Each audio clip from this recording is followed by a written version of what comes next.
What's going on? It's Joey Thurman, and welcome to Season 3 of the Fad or Future podcast. Yeah, I made it 3 seasons. What's different about this season? Well, yes, I'm still bringing you the world's top experts in fitness, nutrition, mental health, and more, but I'm also talking about my own personal struggles. I get deeper this season because we can all use a little bit of relatability. So I hope you stick with me, you enjoy this season, and thank you for being here. And as always, you get to decide, is it a fad or is it a future? Because after all, we don't want to be fatties, F-A-D-D-Y. Hashtag don't be a fatty. Needles. Have you ever injected yourself voluntarily? In this episode, I talk with Dr. Alexander Paziotopoulos, say that name 3 times fast, of the Paziotopoulos Institute in Chicago. This guy is brilliant. The 3rd time he's been on my show because he's just that good and that knowledgeable. What are peptides? Is this the hidden holy grail of youth, muscle tissue, recovery, cognition?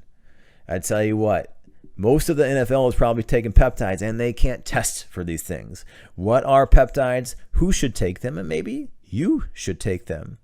Would you inject yourself to look better, to feel better, to live longer, healthier, be around for your children, your grandchildren? We cover all of this in this episode of the Fad or Future podcast. Don't be a fatty, F-A-D-D-Y, be a part of the future.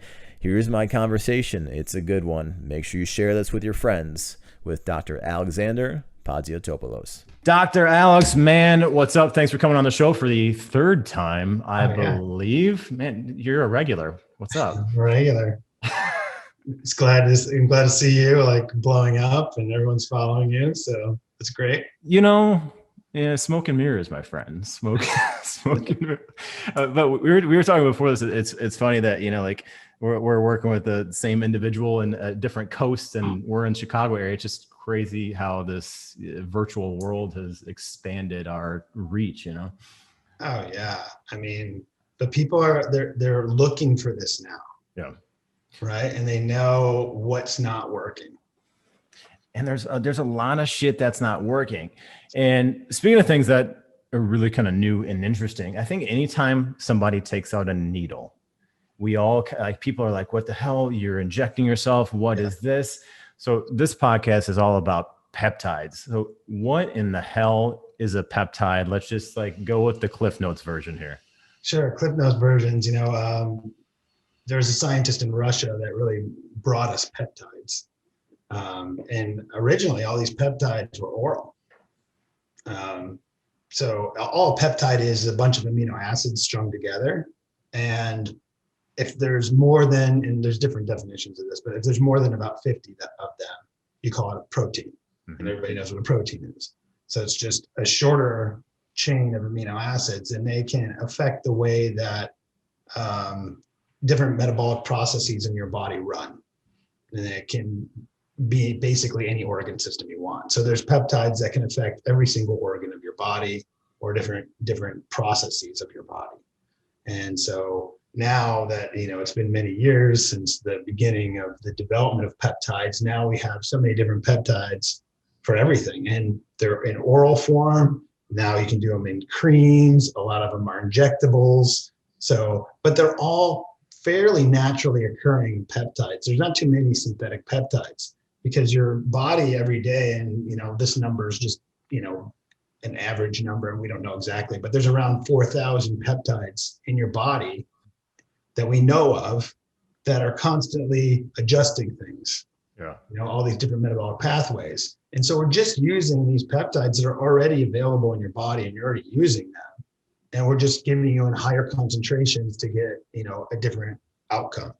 But it's not like I'm giving you something synthetic, like a synthetic steroid or a synthetic pharmaceutical that we don't know how it's going to be metabolized and stuff like that. Your body already has all this stuff built into it, how to break it down. So is this something that's just naturally in your body, and then it's just triggering a natural response because you're injecting it or using a cream or taking it orally? Pretty much. So like, you know, one of the peptides that most people know of, you've used it, I've used it many times, is that body protection complex 157, or people know it as BPC 157. It occurs from mouth to anus. And, the way I try to explain it to people is you bite your cheek and the next day you're like, oh, it's healed. And then you cut your arm and like a week later, you're like, well, I can still kind of see what I did to myself. Right. Because you don't have BPC there. But, the athletes that have worked with you or worked with me and stuff like that, and they're like, oh, I kind of tweaked, my rotator cuff or something like that, and they inject BPC. They're like, oh, well, that feels better. Or they tweak their hip so you can just see it's just a healing mechanism, and it helps pretty much heal everywhere. Yeah. And it's pretty crazy. So, I mean, I've taken several different peptides, and, even friends, and they're like, oh, should I be taking this or some sort of deer fucking urine or whatever? Like, right. There was like antler spray shit for a while that kind of took off and whatever. And I'm like, no, take some peptides. And like, what do you do? I'm like, well, generally speaking, you're going to inject them. They're like, oh, injecting whatever. I'm like, I tell you what, like I tweak my back. I hurt my hip. I take some BPC 157, and literally, I mean, different studies that you're looking at is like twice the healing amount of time. It's pretty crazy. And it's just nuts. And if you're like really hurt, you can inject it twice a day. There's another peptide, and we'll get into all the different peptides. There's one that's called thymosin beta 4, and it affects your immune system in response to healing. So BPC is working on one mechanism, the thymosin beta 4 works on a different mechanism. You combine them together and you get this really advanced healing. Wow. So you can combine, you can stack these. I mean, and that's the whole new level of peptides is, so I did this certification in peptides through American Academy Anti-Aging, through George Washington University. And it just blew my mind at how you can do these different stacks and all the different kind of peptides that are actually available. Most of these peptides, you can't even get them anymore. And we'll go into that later with the FDA and what they're trying to do. And because they're so safe, these peptides are already in your body, but these levels of stacking, you're working on all the different mechanisms. So some of them are working on like the muscle stem cells, or like how fast you're going to respond to a stressor, so that you can change the how much you're going to work out and then how often you're going to work out. Exactly like when people were doing steroids. It's like, okay, steroids work only if you work out, right? You can't just sit on the couch and take steroids and get huge. Right. Which I knew people in college that did that. I'm like, wait a minute, you're taking some roids and you're having fucking Dairy Queen and KFC. And like, of course you're getting bigger, but like maybe there might be a small increase of some muscle tissue, but like, why even do it? Like put in the damn work. Yeah. It's like, it's just, and you talk about this all the time, you create stress, and then after the stress, you're weaker. Right. And so then you need recovery.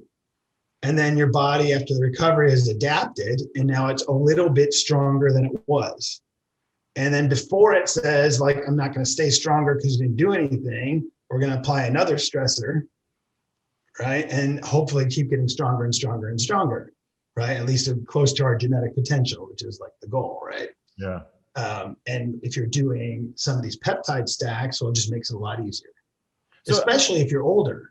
I mean, what about you kind of touched on this, but side effects, everybody's worried about side effects. And if this, what was the number? You had 4,000 peptides in your body.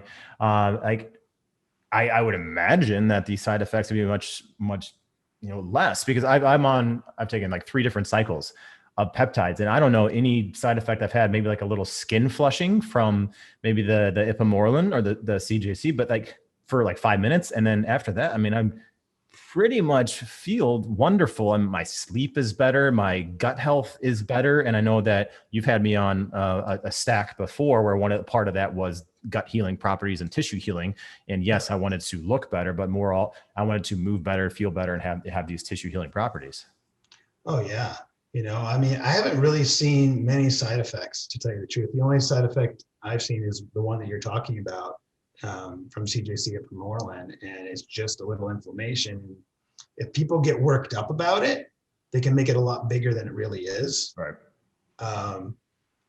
It's just that whole mindset, and and this goes along with my clinic for just about everything, is like, if you're going to take a medicine or a peptide or a supplement or whatever it is, you hold on to that thing and you're like, I'm so grateful for this. And I know it's going to help me. Yeah. And just that alone is going to help you 50% of the time. And if you look at that thing and you're like, oh man, I think I'm going to have a reaction to this or some negative, 90% of the time, something bad's going to happen. Mm. Yeah. I mean, I tell that to people all the time when they're going in to do a workout or play a sport or something. And if you're worried and you're scared that something is going to happen, often you have this like protective mechanism, and then like you're just going to like brace yourself differently or carry yourself differently, and you're just going to manifest these things. Like people always believe in like positive energy, but you can have that negative energy as well, and it's just going to put that out there, and you're going to feel like shit. And I mean, there's a reason why the placebo effect has a fucking definitive term, because people do feel much better. So I think if you're going to do something, that's why I say like you don't want to have a bunch of different experts. You can't have 5 trainers and 5 Dr. Pazios and 5 this, because everybody's going to have their own filters, right? And they're going to say these different things. So like you need to like kind of go all in. And like if you have all this team that complements you, that's completely different. Yeah. You know, I'm a big believer in you need a head coach. Mm-hmm. It's pretty much what I tell people over here. I'm like, if you're going to join here, you got to let me be your head coach. You can, we'll use other doctors, we'll use other people, but like you'll get information, you bring it back, we look at it in the picture of your health and where we're going to go, and then we'll make a decision. Yeah. Otherwise, you just get fragmented. Yeah, exactly. So what are you excited about in the world of, I mean, you call yourself a medical engineer, whatever, regenerative medicine, anti-aging, there's all sorts of different things, but what are you excited about with peptides? And I do want you to touch on, why are they less out there now and less available? Yeah. I mean, like probably, right when I finished my fellowship with the peptides, you could get everything.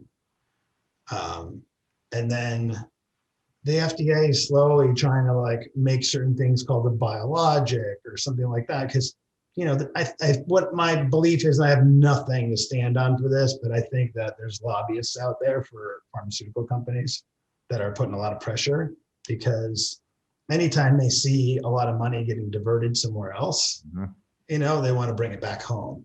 A really easy thing to look at is HCG. Everyone knows about HCG. Well, if you're older and you need to boost your testosterone, you know about HCG.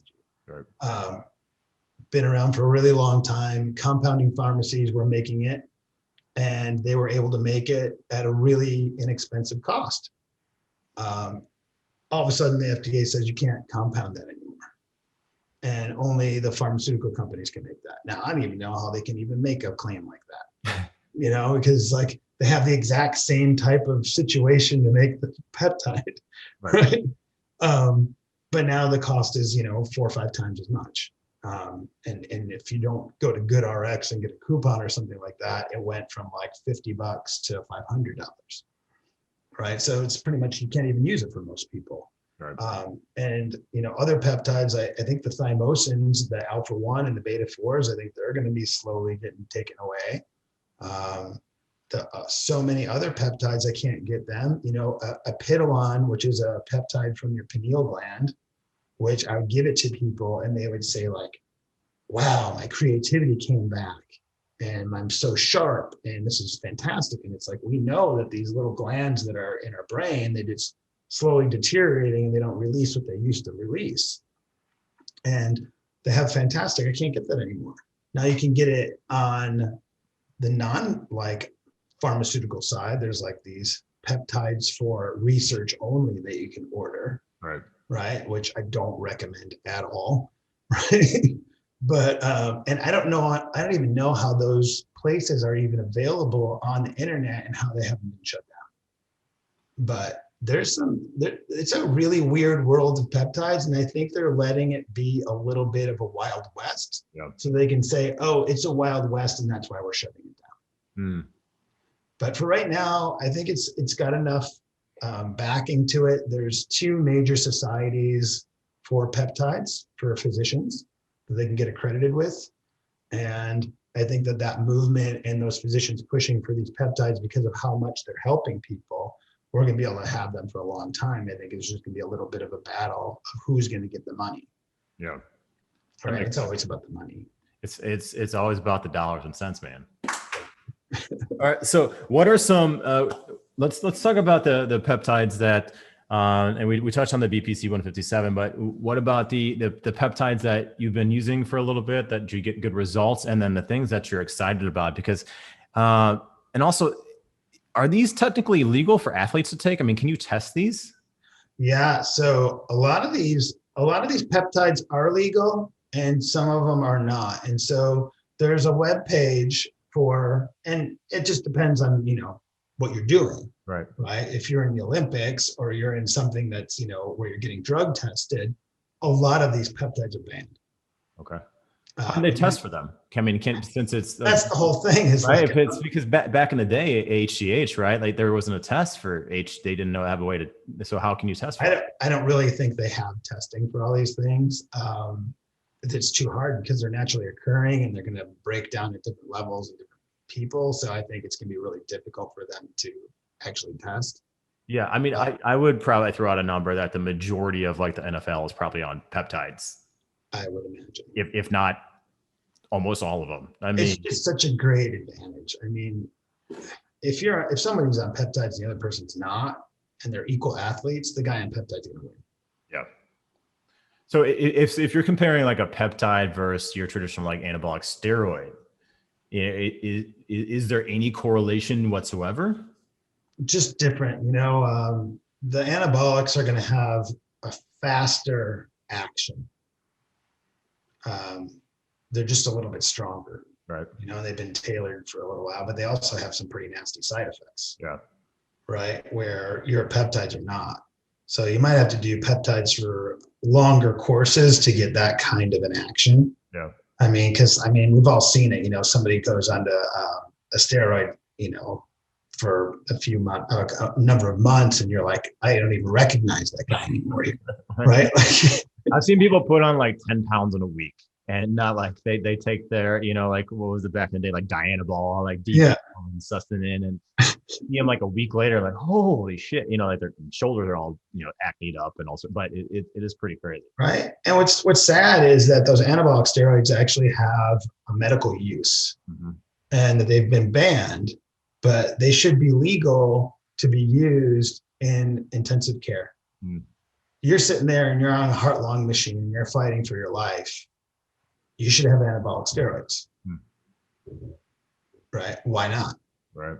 Like, we need to be giving you amino acids IV, and we should be giving you anabolics and letting your body heal, and obviously these peptides. But I mean, there's a place for everything if it's used right. Right. But, I don't really think you really need steroids as an athlete. I think that these peptides are enough, and good training and good nutrition and good sleep. Yeah, that makes sense. So what are the peptides that you're excited about and that you prescribe the most? Probably the one I do the most is a combination, right? And it's what you've done, right? The CJC 1295 along with ipamorelin. Yeah. And so what those two are is one is a growth hormone releasing peptide, and the other one's a growth hormone releasing hormone. And we like to use them together so that you get a better release and a more potent release. And some people use like a 1-to-1 ratio, and some people use a 2-to-1 ratio. I don't think it matters all that much. I haven't seen that much of a difference, to tell you the truth. Yeah, because one is kind of helping the other and vice versa. Yeah, because they're working on different targets. The big thing is that you inject while fasting. Because what I found is that if you inject while you're fed, and a lot of athletes are using, 5-6 meals a day. Right.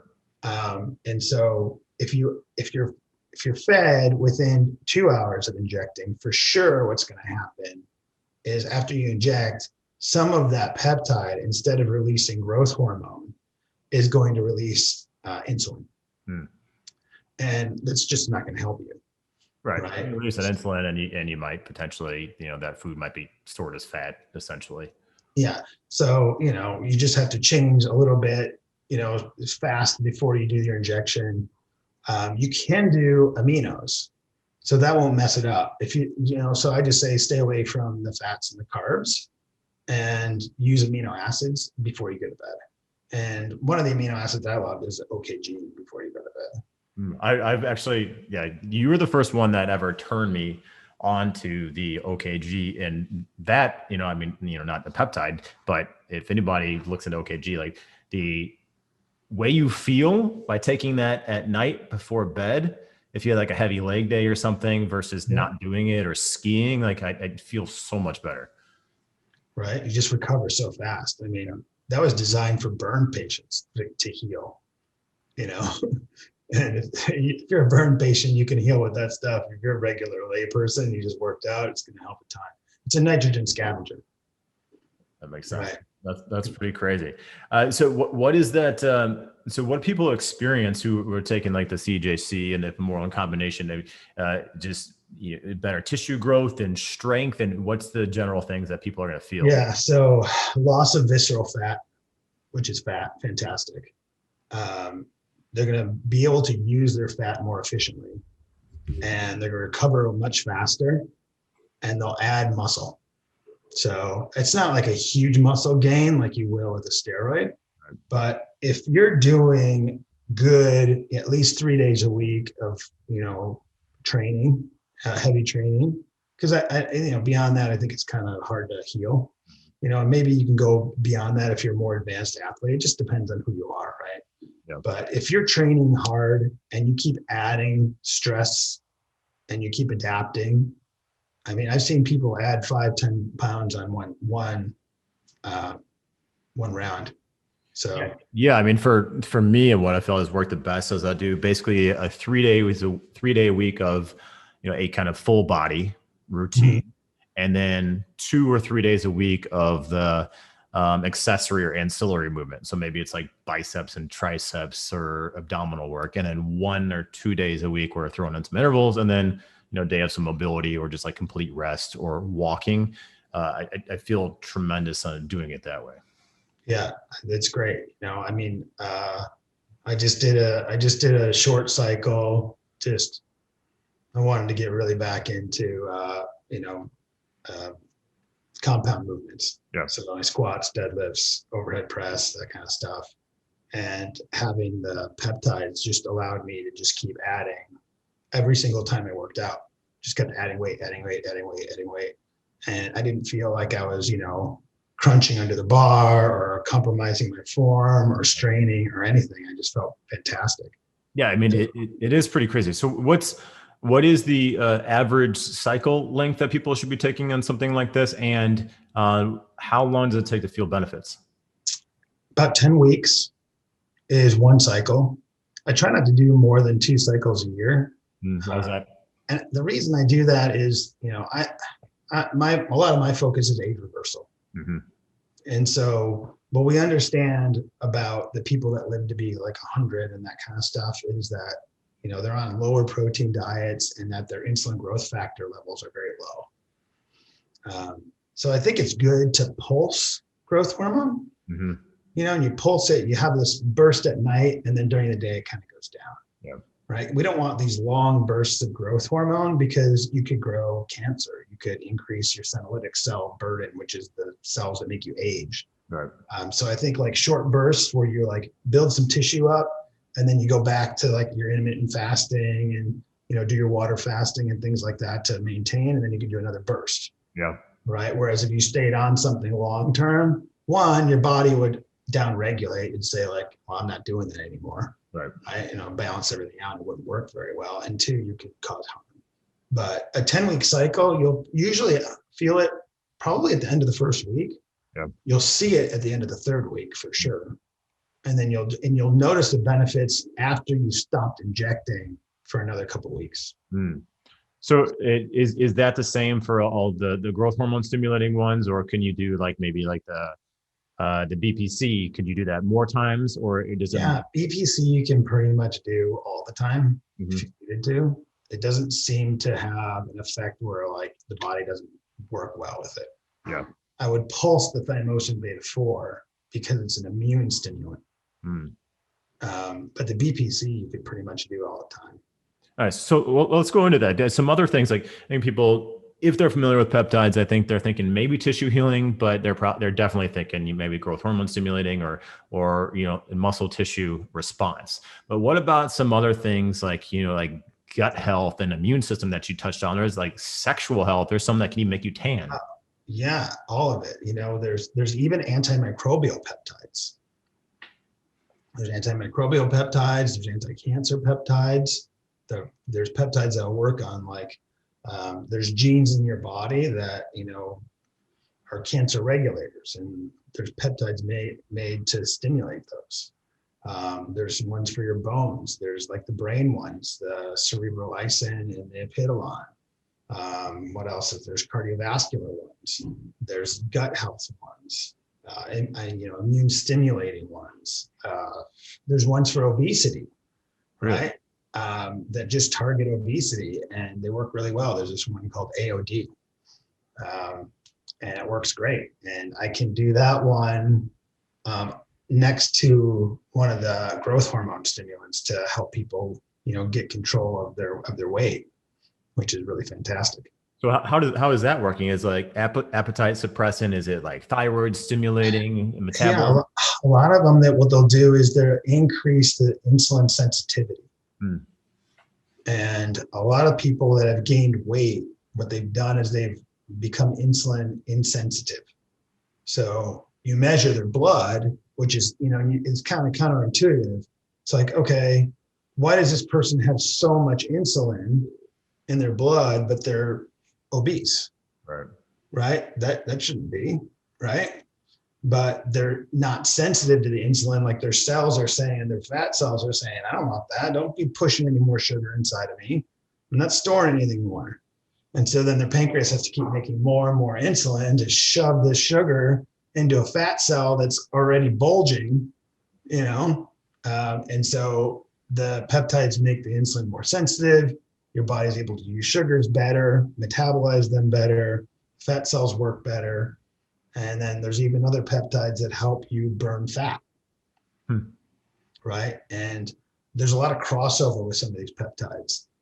So now they have these like really advanced athlete stacks, and some of these athlete stacks, like there's one I have that, very rarely done, because of its expense, but there's 9 peptides that you'll stack together. And is that like 9 different shots, or how does that work? Yeah, yeah, it's 9 different shots. So the thing that people freak out about it, right? They freak out about shots. So I have an insulin syringe here. So here's a 0.5 milliliter insulin syringe, and if you look at it, and I'm going to try to hold this all the way up to the camera. Yeah, like, that needle is tiny. It's itty bitty. Right? Anybody listening to this is going to be on YouTube as well, so you guys can see what he's actually talking about. But it's a tiny little needle. Tiny little needle, right? And I don't know. Here's a standard little vial, right? So you're just going to wipe the top of the vial. You're going to pull out however many units, because you give it to people in units. Units are almost equal to milliliters, right? So this is a 0.5 mil, so it says 50 units.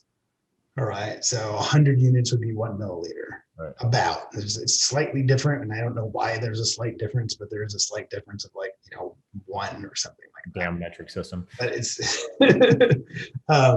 so it's pretty easy, and you can, even if you're good at pulling peptides out, you can pull more than 1 peptide into a syringe. Yeah. Depending, and you got to check with the pharmacy and how they compounded it to see if you're allowed to do that. Right. But even if you had to stick yourself multiple times, it's so small, it never bleeds, it doesn't bruise, it doesn't even really hurt.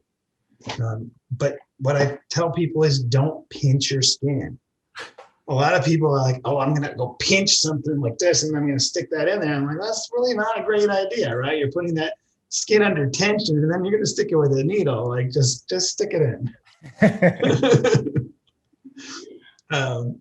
And it depends on what you're doing, right? So some of the peptides you can put in your abdomen. I kind of like the hip because your hip is pretty desensitized. Yeah. And it's easy. It goes right in, you're done. Yeah, I've done, so I had a little quad pull from doing some sprints. So the BPC, like put straight in the rectus femoris. I've Yeah. kind of done a little bit like closer to the SI joint. But yeah, like when I do them, it's like kind of right in the stomach or like that hip, pocket area. Yeah. Yeah. So you just do that. And, I can go into some of these really cool peptides if you want. Yes. No, I think that, I think we covered a lot of, peptide, and people can research more and, check out the Pazio Institute. Obviously they've got a bunch of articles and everything too, but yeah, let's talk about this is fad or future, man. So let's talk about the future. Yeah. So the future is really doing stacks. And, I was super excited recently. I have an older gentleman that's doing some age reversal, and I have him on peptide stacks and obviously all the supplements and things like that.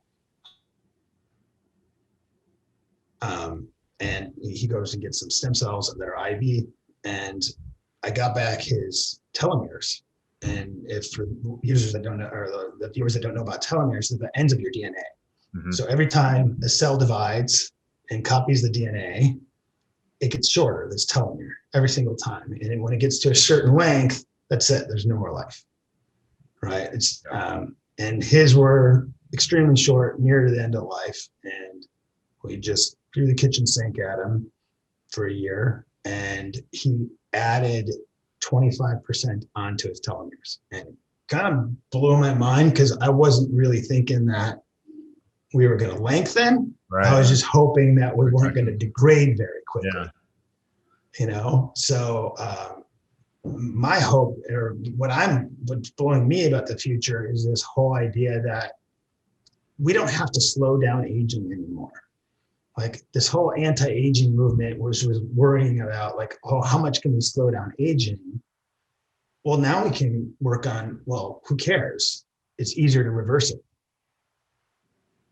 And peptides are going to be a big part of that age reversal, and eventually, and we're going to even there's really crazy things coming down the pipe when it comes to like injecting viruses with genes in you and, altering your DNA, and then like advanced stem cells, even beyond what we have today, embryonic lines, but actually designed to go after you, taking your natural killer cells out of your body, growing them, and then putting them back in so they just go and clear cancer out and clear your senolytic cells. Jeez. So, there's the last articles that have been coming out the last 2 months have been incredible about what we're going to be able to do and how long we're going to be able to live. That's pretty crazy. As you know, like I went and interviewed David Sinclair. Anybody listening, it's my first season, Lifespan. I think we titled it Live to 150, but he's like, he was thinking that, yeah, we should be able to live to at least 125. Like that's just crazy to think about, Yeah, and with the stuff that's coming out of the SENS Institute and the Methuselah Institute and the Buck Institute right now, like they're thinking that it's going to be way more than that. Wow. Like it's not going to be like we're going to extend life a little bit. It's going to be like logarithmic expansion of lifespan. That's crazy.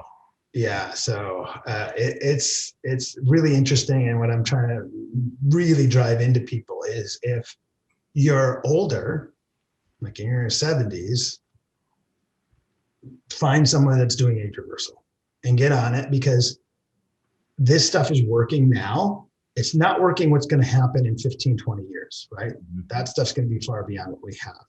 But what we have right now is going to allow you to live a little longer, so that technology will take you a little bit further into the future and a little bit further in the future. And then you might be able to stay on the planet when these things hit. Right. So, and that's the whole thing. If you can hang out for 20, 30 years and you can age and you're not going to die, well then, okay, you don't have to spend all the money right now. Just stay healthy and eat well and exercise and do the other stuff, right? Yeah, or they can just freeze you like we talked about in one of our other podcasts and wake you up on a fucking cruise ship like 100 years from now. There you go. Alcor is fantastic. And if you're young, you can get a life insurance policy for Alcor, like, very, very cheaply. Otherwise, when you're older, it's $250,000. That's fucking nuts. So what about this, athlete that you're talking about? So there's this mitochondrial peptide that I really like. It's called MOTS-C, MOTS-C. And your skeletal muscle is the target of this. And it allows you to uptake more glucose into your muscle cells, right? And it does it without needing insulin, which is fantastic. Yeah. So when you're taking MOTS-C, you just have extra output. You're stronger, you're faster, you can do all that stuff. And it's great to like get somebody to where they need to be if they're training for an event. You know, I think that, that's great. It's a little expensive. Some of these specialized ones are really pricey. Yeah. So what does expensive mean? Like what are people going to pay for something like that? I mean, I can't remember right off the top of my head, but like, I think that stack, that part of that stack is, I can't be absolutely for certain, but I think it's near $1,000 to do that stack, just that part. For like 10 weeks? For less. Okay. So I mean, I gotta state the obvious. I mean, these peptides are a little bit for your privileged, right? Because most people aren't going to be able to afford all of this. Do you see a point when these are going to become a little bit more widely available? I think that they're going to come down. It's just that right now, if you want to get them, you have to get them from certain compounding pharmacies. Yeah. And the compounding pharmacies are making a ton of money, right? But their raw product, or the raw stuff that the compounding pharmacies have to get is pretty expensive right now. Right. And then they have the FDA breathing down their back, and so they have to have all this perfectly done, right? Their rooms have to be sterile. They have to have all the stuff. They have to get double checked. They have to send things out to 3 different labs for, okaying everything out and getting these papers back. So there's just a lot for them to do, and they're smaller companies, right? If the large pharmaceuticals were actually, working for us at their level, like, Pfizer or something, they can make this stuff for nothing. Yeah. Right. So I think it's just going to be time, and we just need more people to be involved in it. And so when there's more people doing this and more doctors ordering it, the price is going to come down. That makes sense. All right. So we got MOTS-C. What else is interesting? So MOTS-C, we have, what's another really great one we can go over? Stenobolic. Stenobolic is really cool. And that'll affect your heart as well as your metabolism. Really? And also help you burn fat. It works on this nuclear hormone receptor called REV-ERB. We don't have to go into all the math or not the science behind it, but it'll regulate your circadian rhythm. And that's why we want people to go to bed at the same time and wake up at the same time, because if you don't, you screw up your hormone release. Right. Right. And it's not like you just screw up when it's released. You usually drop it. And so it's just not as profound. Yeah. It's also why, like, younger people, when they'll come in and they're like, oh, I'm a 27-year-old and I have no testosterone. And that's what the doctor told me. And are you going to give me testosterone? I'm like, no. And I'm like, what are you doing? And almost always they're not lifting for strength. Mm-hmm. And then once they start lifting for strength and they actually sleep well and they're eating well, then their testosterone. Yeah. But anyways, this one will regulate the circadian rhythm. It also works on the way that your lipids or your fats are metabolized, which will help you a ton. And so the outcomes from the studies is you have increased oxygen consumption, right? Decreased generation of fat cells, especially in the liver, and that's where that visceral fat is. Yeah. And that's why we always have everybody measure waist to hip ratio. Yeah. Right. Decreased production of cholesterol and bile acids, increased number of mitochondria in your muscle, which is where you want it for performance. Right. Increased glucose and fatty acid in your muscle, and decreased fat storage. So, I mean, it's pretty amazing. That one sounds kind of like a miracle. Yeah. So Stenobolic is amazing. So, I can just tell you the stack that's like the top athlete stack, right? Yeah. So it's the CJC and the ipamorelin, right? You use BPC and thymosin beta 4 because you're going to be working out so hard on the stack, you need that healing. You're going to have the MOTS-C that we talked about. You're going to have that stenobolic that we talked about. You're also going to do another growth hormone releaser, which is LGD-4033. It works a little different than the CJC and ipamorelin, and you're doing that in between. What's another one? So RAV, ERB's in there, stenobolic's in there, the 5-amino 1-NQ's in there. This one other one that we're going to go over is PEG MGF. So PEG MGF. This is also in its stack. This is a really weird one. So they splice the insulin-like growth factor gene, and it works on the muscle tissue. And you have to kind of look it up because it's crazy on like what they did and how they got this to work. But the signaling, what it's going to do, let's just cut to the chase. So it's longer acting, right? And it's mechanical growth factor, right? And so what you're going to do is you're going to get much better increase in muscle. So like in the animal studies, they got a 25% increase in lean tissue. Wow. Right. So it's kind of crazy. Regular, like using IGF-1, which is a normal insulin growth factor one, they only got a 15% and they took 12 times as much time to get that. So this is like a lot of lean tissue growth in a really short period of time. Well, how much time was that? A few weeks? And that was in a month versus 12 months. So Jesus, that's crazy. So, I mean, and these are just all these peptides and they're pretty much, benign. And the one cool thing about most of these peptides, it's like, I remember going up to some of the professors and I'm like, well, what happens if somebody over-injects? Yeah. Right? I'm like, I'm just worried about giving somebody a bottle of something. If there's something, can they cause themselves, congestive heart failure or, something, serious? Because I know someone's going to sit there at home and I'm going to tell them what to do, but they're going to be like, oh, I want more. Right? What's going to happen? And pretty much nothing. So I mean, there's just a point of like diminishing returns, right? Like right. The more isn't necessarily better with these. I mean, as everything I've read and I've talked to you about.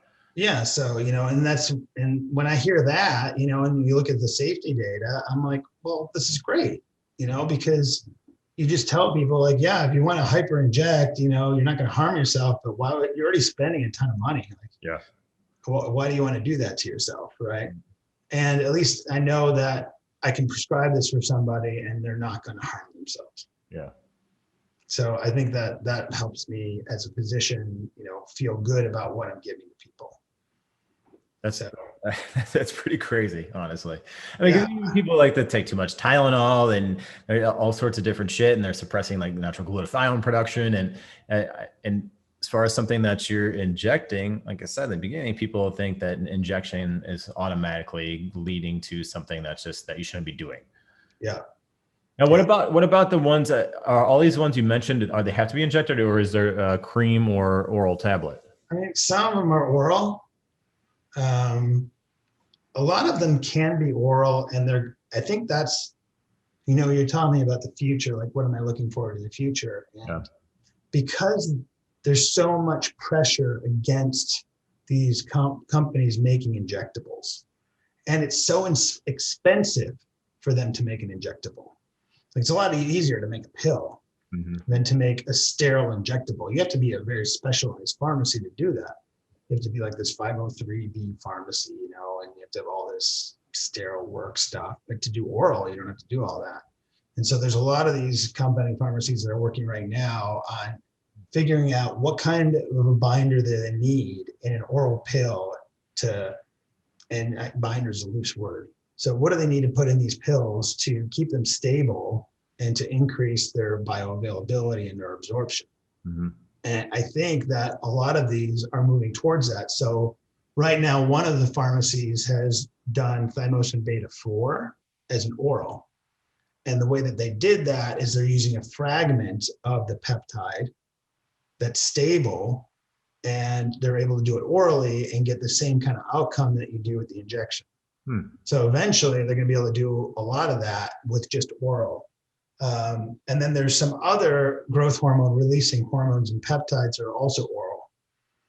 A lot of those are coming from overseas. Yeah. So we're gonna get a hold of those pretty soon. And I think that in the future, a lot of this stuff's just going to be oral, and they'll move away from the injectables.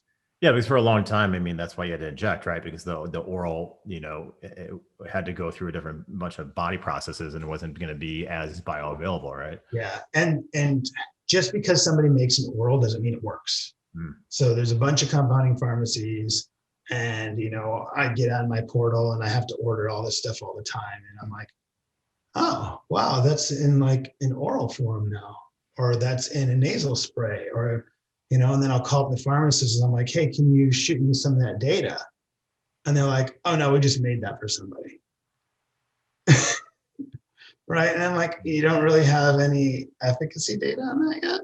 And they're like, no, they just wanted it, so we made it. So I was like, okay, yeah, I don't want that. Lack of privilege there, doc.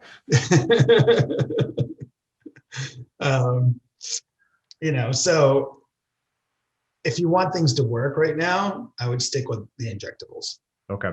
So where can people find out, legitimate information on this? I mean, obviously you want to check out the Paziotopoulos Institute, but is there any other things that people can do some more research on? Sure. I mean, there's so much on the internet that's good. If you just Google it, if you Google where did peptides come from? You can read about Vladimir and Russia and what he was doing, and kind of how he had a gun to his head. Not the best thing, but they're basically saying you better make our athletes better or we're going to kill you. Oh, nice. Lovely. Right. It's a nice way to treat a doctor, right? That's Russia. So, but there's International Peptide Society.